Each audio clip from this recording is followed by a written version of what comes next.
Hello, I'm Aaron Marino from Alpha M. Now listen up and repeat after me.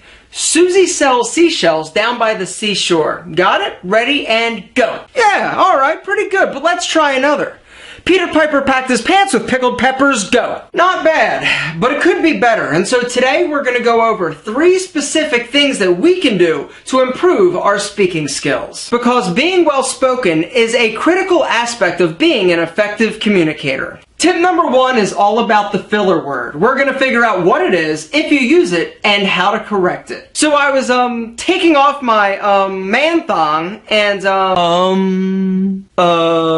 was like, oh my god, and you were like, oh my god, he has a wife? Like, yo dog, I'm so pissed right now. You'll never believe what happened. I was over there ordering the delicious ass McRib sandwich, you know what I'm saying? And they forgot the mother freaking pickle, you know what I'm saying? Yes, I do know what you're saying. That the McRib sandwich is a culinary mystery meat that needs pickle to enhance its deliciousness. I also know that using filler words makes you sound unconfident, unsure of yourself, unprofessional, and dare I say, dumb as a stump. So what about you?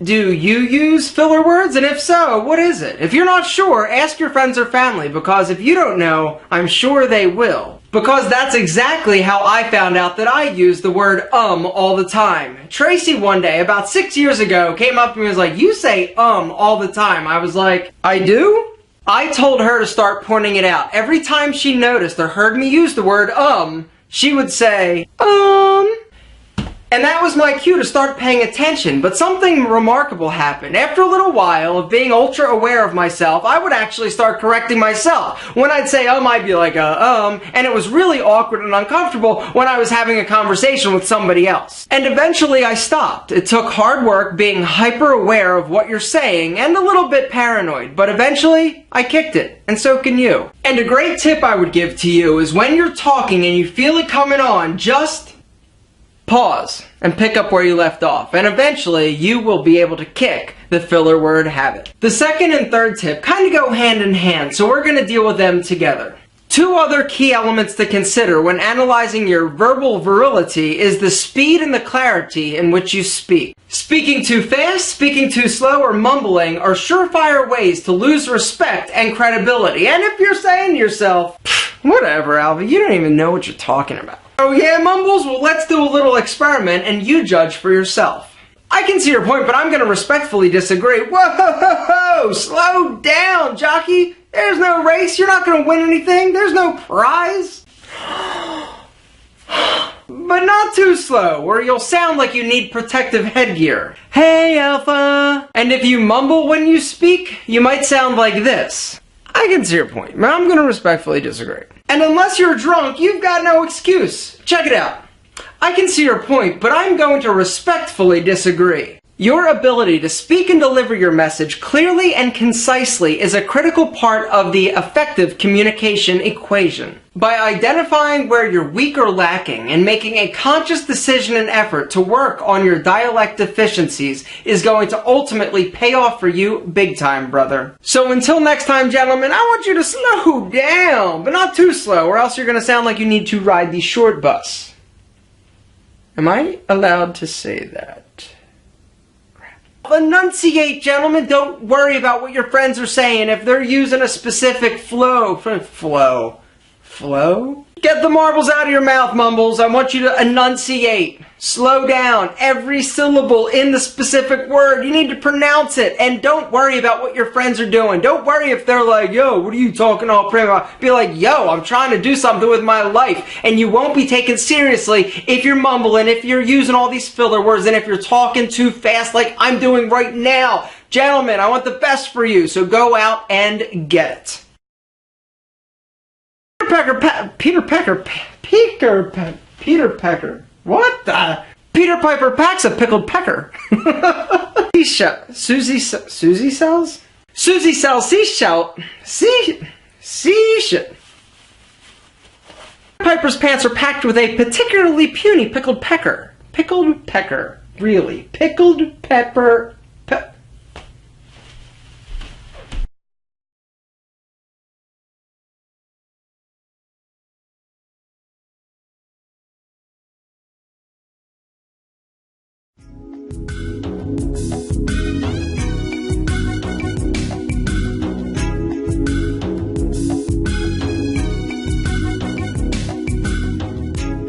previous video, we discussed the second speaking task, describe a picture, and presented a comprehensive strategy for addressing the task while reviewing the speaking criteria for the test.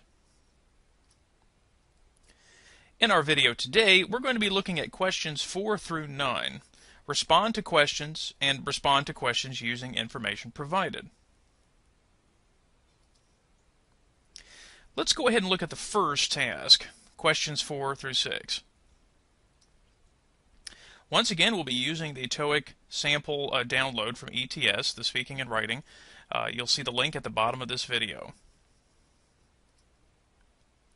So we're just going to jump in and look at an example from this sample packet. Let's look at the directions.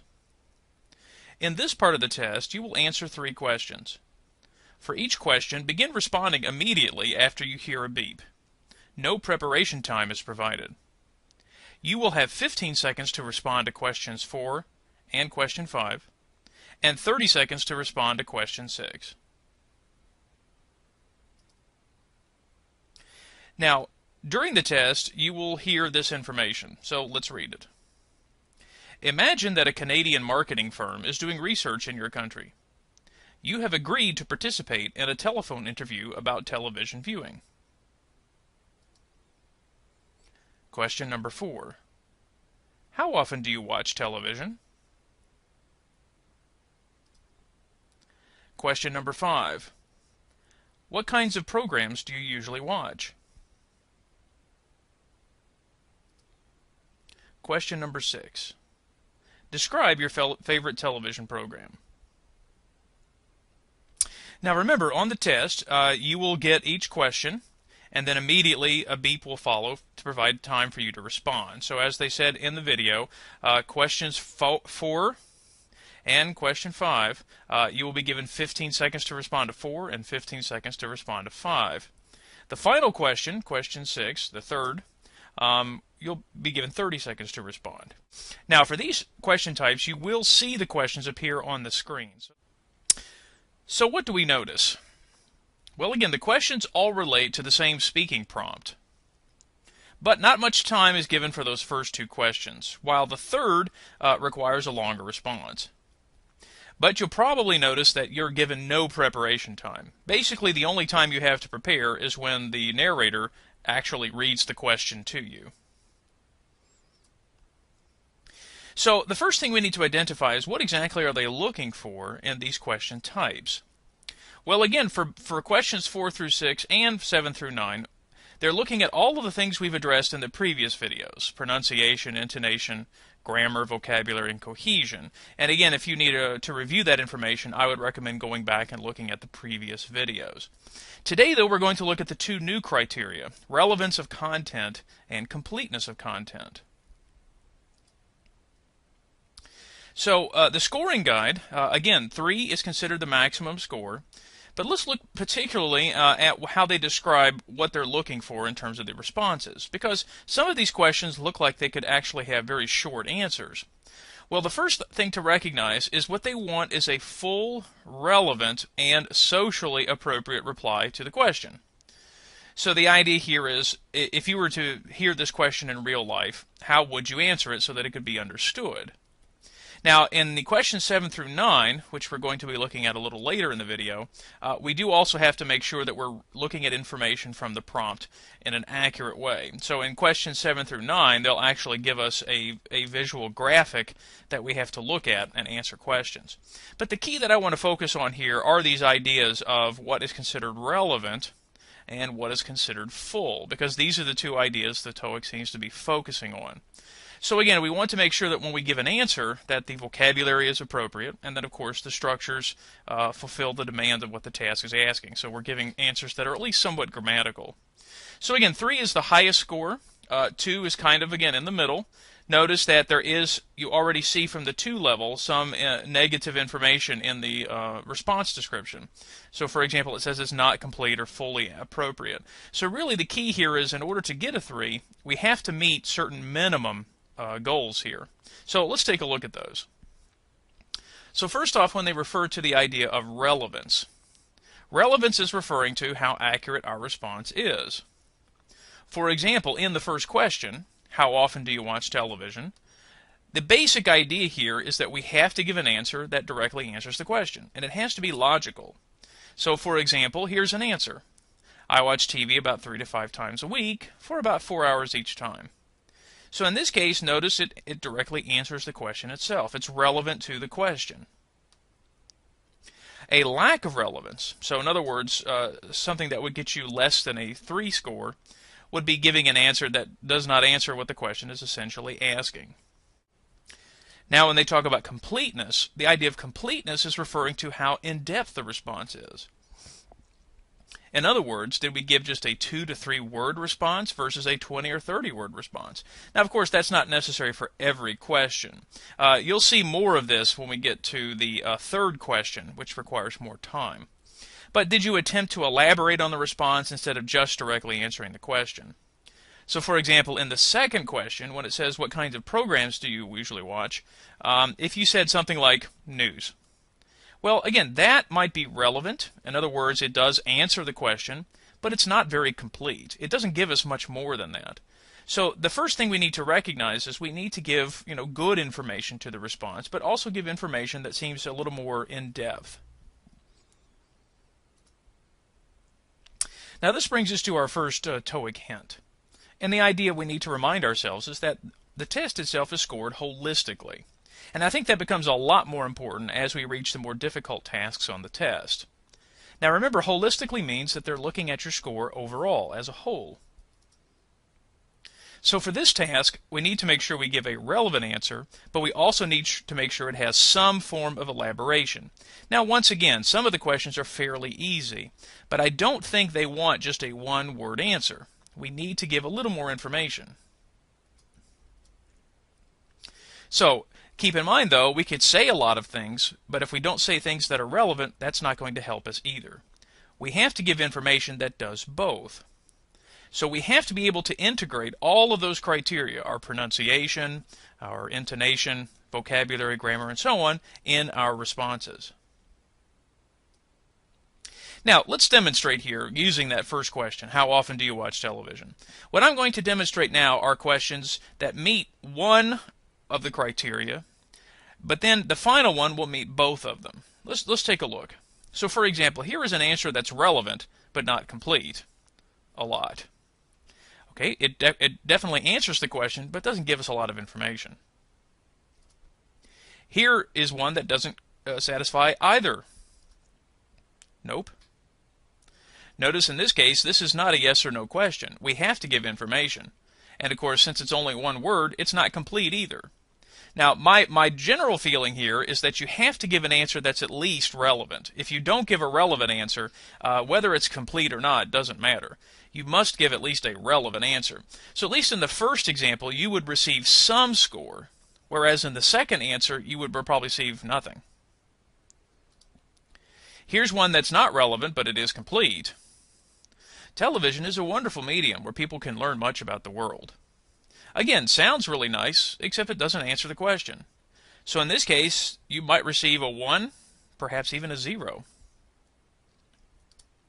Finally, here's an answer that satisfies both criteria. I watch television almost every night, sometimes 2 to 3 hours at a time. So in this case, we gave an answer that was relevant, and we also gave an answer that gave a little more elaboration. Part of the idea here is we want to prove our English ability, so we want to give a few more words and ideas. So once again, the TOEIC is looking at your overall appraisal of your speaking ability. But for the remainder of the activities on the test, it is apparent now that the answers you give must at least be relevant to the topics. So in this case, you could give wonderfully detailed answers, but if they're not relevant, you're probably not getting a good score. So just keep in mind, at minimum, a complete response must make sense first. So as we go back to our questions, the key to think about now is to look at the third, because the third is where it really gets a little more difficult. Well, so how do we answer it?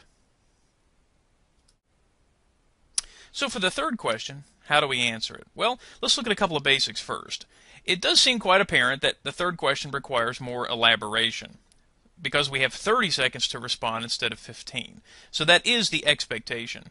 But I think you will notice that many times the third question is what we call open-ended. It's not a WH question looking for specific information. It's asking you basically to give your opinion or your feeling about something. So notice, for example, in our question, they use the word describe. So again, in this case, they're not looking for a specific answer to a WH question. What they're really looking at is your ability to address the topic, but to be a little more creative. And you will notice that the third question does build on the information you gave in the first two questions, especially the second question. So the first thing we need to think about is how can we connect the responses? Well, in question 2, we are asked to give what kind of programs we like. Now, for the second question, we need to be specific in our response. So take this for example. And this is where I think a lot of students, oftentimes don't think about what the test is really looking for. For example, a student might respond with, well, I like funny programs. Well, instead of saying funny programs, again, this is a great opportunity to demonstrate your vocabulary. Say, I love comedies. Comedies, of course, are funny programs. Instead of saying I like sports, say something specific, like I prefer professional hockey, especially the NHL. And instead of saying I usually watch the news, we could be more specific. I love to watch CNN or the BBC. So notice we've chosen very specific terms here. Instead of just saying funny programs, we said comedies. Sports, we said professional hockey. News, we said CNN or the BBC. So part of the idea here is when we address the second question, it really can help us provide a better answer for the third question. So for example, if we take one of these examples and then elaborate, we can add more information and details. So here's an example. So if we're thinking about that the second question, let's imagine that we answered the second question with, I prefer comedies. Now look what I put for the third question. So describe your favorite television program. Now of course this is my response, but follow along. My favorite program is Seinfeld, which was a comedy program on NBC for about 10 years. It was extremely funny. The main character was Jerry Seinfeld.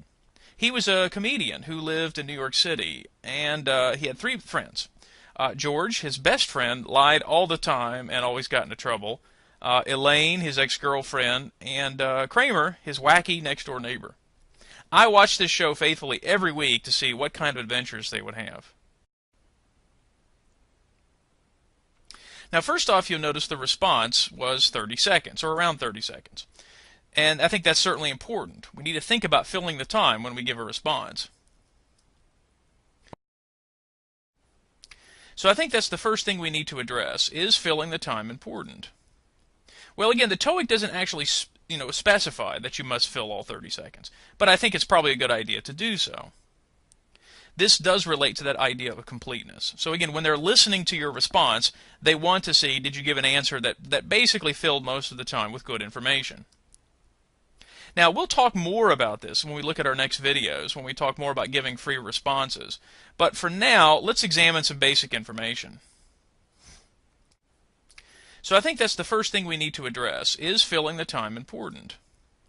Well, again, the TOEIC doesn't actually specify that you must fill all 30 seconds, but I think it's probably a good idea to do so. This does relate to that idea of completeness. So again, when they're listening to your response, they want to see, did you give an answer that basically filled most of the time with good information? Now, we'll talk more about this when we look at our next videos, when we talk more about giving free responses. But for now, let's examine some basic information. First off, when I answered the question, I was very, very direct. But the first thing you need to keep in mind is since this is an open-ended question, there really is no objectively right or wrong answer. I could choose any program I like.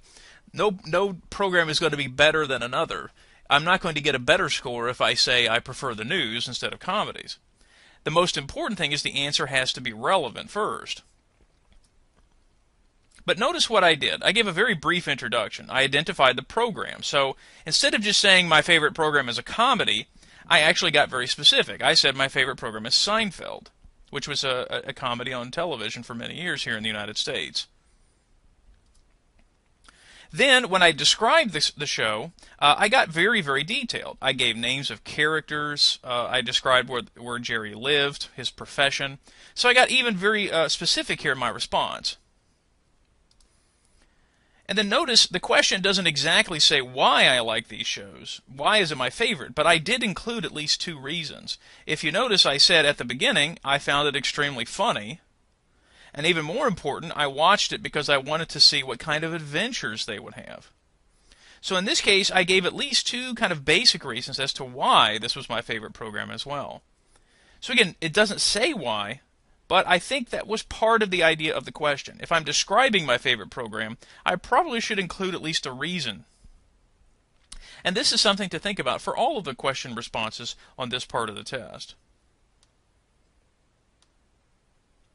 So, think of the third question as usually an opportunity to go into more detail, and especially connecting to those first 2 questions, most likely the second question. And if you think about it, a 30-second response is usually around 50 to 70 words, which is not including articles or prepositions or other short words. But I really think it's more important that we need to fill the time with quality information rather than just listing words and ideas. And again, we'll talk more about this when we get to some of the final tasks on the TOEIC when it comes to putting together more elaborate responses to the express an opinion task at the end of the video series. Now, something I would like to address right now, and something we kind of talked a little bit about in the previous video, was using good vocabulary. But I think now is a great opportunity to talk about avoiding the blahs. Now, what are the blahs? Well, the blahs are actually referring to blah words. Blah words usually are words that are not very specific. So I think the first thing we need to recognize on the TOEIC is that we really are looking at our ability to express ourselves. So we need to use good, specific vocabulary words. I think too often students want to rely on words that have general or vague meanings. And this is what I mean by calling these the blah words. These are the words that are used so often they almost lose all their meaning. So, for example, if you look on the left side, these are some of the most common blah words that students use. And on the right side, here are some things I might suggest to actually make your response a little more interesting. Instead of saying good or great, say something like outstanding or excellent. Instead of saying it was nice, you could say it was pleasant. Instead of saying it was bad, say something stronger, like it was disappointing or awful. Instead of fun, you could say it was thrilling or exciting. Instead of mad or angry, you could say something infuriated me or upset me. And finally, happy, we could say something even stronger, overjoyed or elated. These particular words can help make our responses even more interesting when we give a response on this part of the test. So as we mentioned in the previous video, the TOEIC really does place more emphasis on the words and ideas you use. I think it's more important than just the grammatical structure. So in other words, I think that using strong vocabulary can cover up for other problems. As you practice for the test, really try to include specific and interesting vocabulary in your responses. Now let's look at responding to questions with information, which are the next sets of questions on the test. And again, let's just jump in with the example that they've given us. First, let's read the prompt. In this part of the test, you will answer 3 questions based on the information provided. You will have 30 seconds to read the information before the questions begin. For each question, begin responding immediately after you hear a beep. No additional preparation time is provided. You will have 15 seconds to respond to questions 7 and 8, and 30 seconds to respond to question 9. Now first off, you will see a graphic like this on the computer screen. And the screen, this itself, will stay on the screen the entire time. Now as you look at it, there's lots of information to communicate here. So the first question is to think about, well, what am I looking for? What should I be looking at in those first 30 seconds? Well, really the answer is kind of simple. You should be looking at everything. From the very, very top at the logo that you see here, and then making your way down all the way to the bottom here at this last part. And in fact, especially paying attention to something like this, because oftentimes students ignore this information. So I think that's a great opportunity to bring up our first trick of the video, and that is the fine print. Now, what is the fine print? Well, generally, on graphic or visual oriented information or text-heavy information, the fine print refers to the text that you usually see printed at the bottom. That's often very small and easy to ignore. Now, we often see the fine print at the bottom of contracts or even on television commercials. So this is usually where the legal information is required. So when they have to give the legal requirements, or on those commercials about medicine where they give all the dangerous side effects, they usually give them at the bottom of the screen in very small print. And most people usually ignore this information, mostly because it's either too small to read, or it contains words and ideas that are too difficult to understand, or in a television commercial, it usually goes by too fast for us to pay attention. So this is part of the idea of the trick of the TOEIC. We need to pay attention to every little detail on the graphic, including that fine print at the bottom, because the questions asked on the test certainly can come from anywhere on this. Now, we addressed this a little bit in the TOEIC reading sections and listening sections, that they could really involve everything that we see on the screen or in the booklet. So in this case, we need to make sure we pay attention to every part. So once again, not only just pay attention to this fine print at the bottom. Notice it says it's not included in the registration fee. That's what this little thing is here. This is called an asterisk. And an asterisk generally is where it shows us where there's some special information, exceptions, that kind of thing. We often need to pay attention to that information that's usually listed somewhere at the top. So for example, as I look up here and say, oh, here is the asterisk, this little star. So for example, lunch, which is at 1 p.m. here, is not included in the registration fee. Now, where can we find the registration fee? Well, looking at this information, we see that the registration fee is here at the bottom. So this price that we have to pay, individuals or members of the business information community, in this case, lunch is not included in either of those costs. Now, of course, we haven't discussed the graphic itself in much detail. That's because I kind of want us just to go ahead and jump in first and then discuss how the graphic is playing an important part in the task itself. So now what I want us to do is we're just going to jump in. So listen now and answer these questions. Now remember, the graphic will stay on screen the entire time. Hello, I'm calling about a conference on May 27th. I saw advertised in the newspaper. It's about starting your own business. I was hoping you could give me some information. Question 7.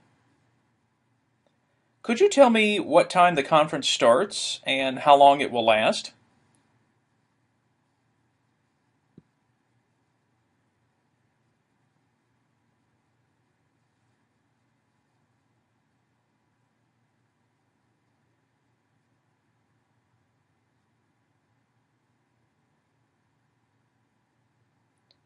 Question 8.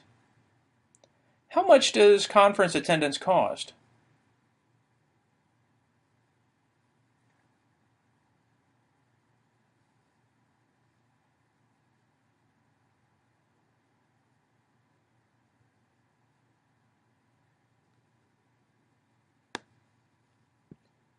Question 9. I may not be available for the full day. Could you give me information about the activities in the morning before lunchtime?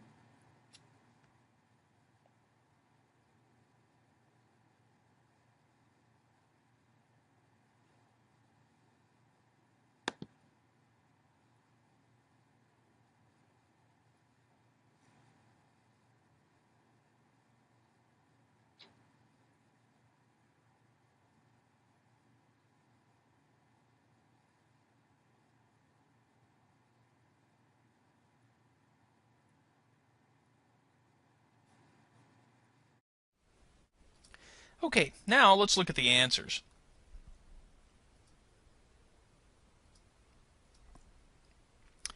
Could you tell me what time the conference starts and how long it will last? The essential answer is at 9 a.m., and it will last at least 7 hours. Question 8. How much does conference attendance cost? The essential answer is $95 for individuals and $75 for members. Lunch is not included. Question 9. I may not be available for the full day. Could you give me information about the activities in the morning before lunchtime? The essential information can be found here in this part of the graphic. At 9 a.m., they're offering a seminar called Financing Your Business. It's in room 210. It's offered by Martha Ross, a certified public accountant. And then at 11 a.m., you have a choice. You can go to room 312 and see the presentation, How to Promote Your Own Business with Howard Brown from Brown Publishers. Or you could go to room 318 and see Planning for Profit, which is offered by John Phillips of Phillips Associates.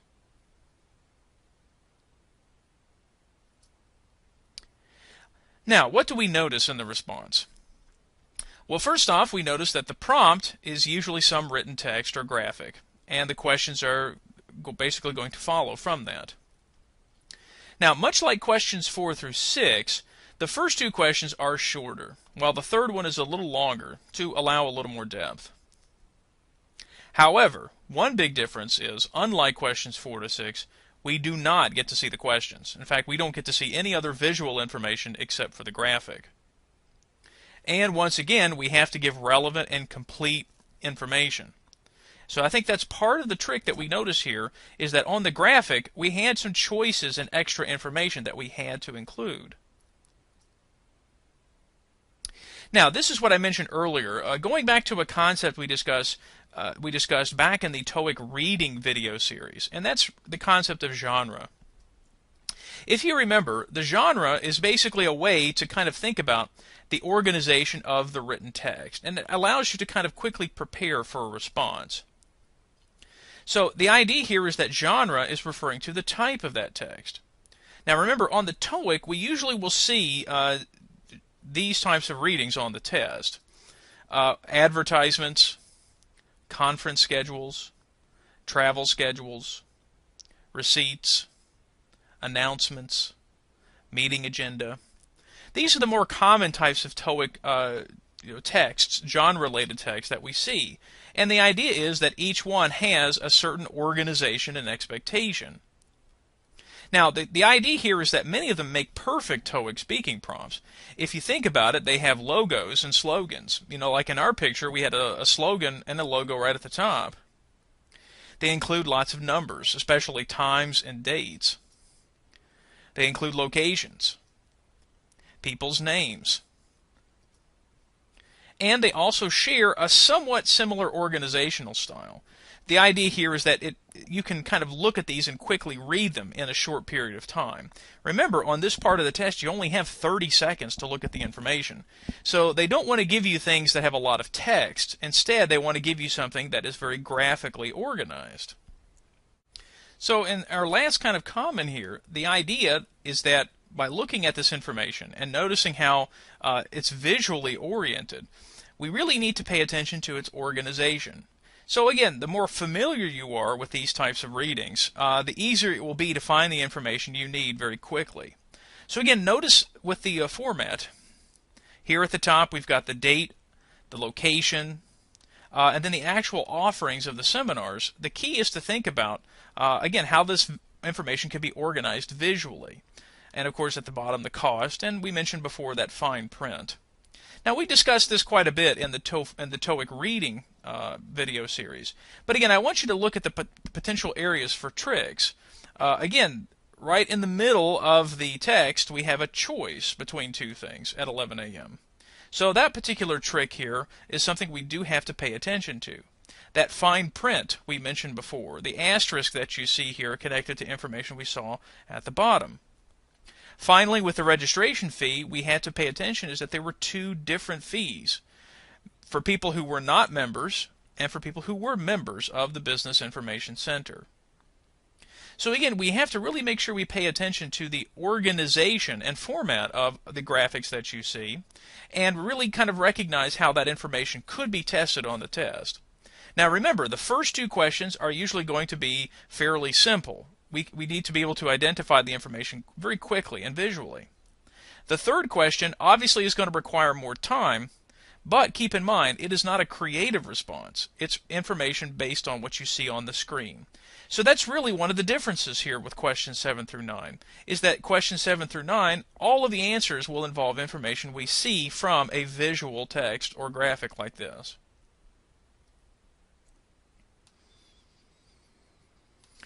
So our final thoughts for this video As mentioned in our previous video, recording yourself is the best way to help prepare. However, this is something I want to mention in this particular video.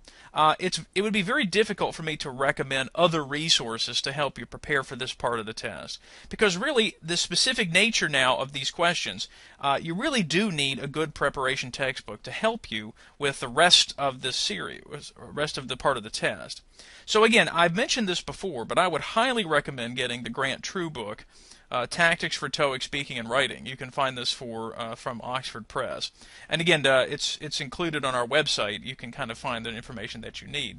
So rather than have me suggest different places for you to find, free material, I really think because this particular part of the test is very specific, you're going to need a good preparation book to help you.